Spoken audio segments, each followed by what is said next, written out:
মসজিদের পক্ষ থেকে, সমস্ত মুসলিমদের পক্ষ থেকে এটাকে অবাঞ্ছিত ঘোষণা করা হয়েছে। ছিঁড়ে ফেলা হোক।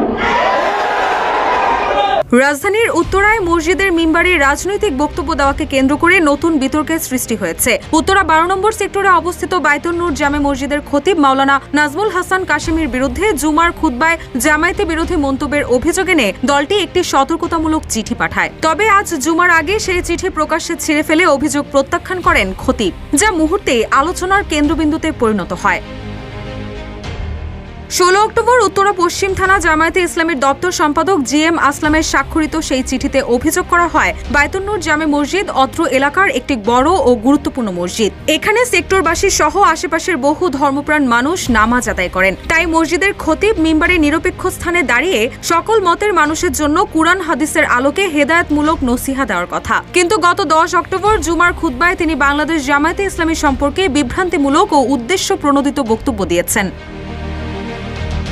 চিঠিতে আরো বলা হয়, খতিব একজন নাগরিক হিসেবে যে কোনো রাজনৈতিক দলের সমর্থন করতে পারেন, কিন্তু তার প্রকাশ মসজিদের মিম্বারে হওয়া শোভন নয়। তার এমন বক্তব্য হীনমন্যতা ও রাজনৈতিক পক্ষপাতমূলক, যা সমাজে অনৈক্য, বিভেদ ও উত্তেজনা সৃষ্টি করছে। অনতিবিলম্বে ওই বক্তব্য প্রত্যাহার এবং ভবিষ্যতে এ ধরনের বক্তব্য থেকে বিরত থাকার আহ্বান জানানো হয় চিঠিতে।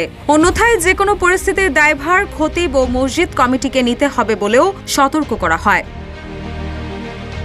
তবে আজ জুমার আগে মিম্বারে বসে সেই চিঠি প্রকাশ্যে প্রত্যাখ্যান করেন খতিব। প্রত্যক্ষদর্শীদের বরাতে জানা গেছে, জুমার খুতবায় তিনি বলেন, রোজা আর পূজা এক নয়। গত শুক্রবারেও বলেছি, আজ আবারও বলছি, আপনারা সংযত ও সংশোধন হন, তওবা পড়ুন। এরপর তিনি চিঠিটি মুসল্লিদের সামনে উপস্থাপন করেন। এ সময় চিঠিটি প্রত্যাখ্যান করে উপস্থিত মুসল্লি ও মসজিদ কমিটির সদস্যরা নারায়ে তাকবীর, আল্লাহু আকবার ধ্বনি তোলেন।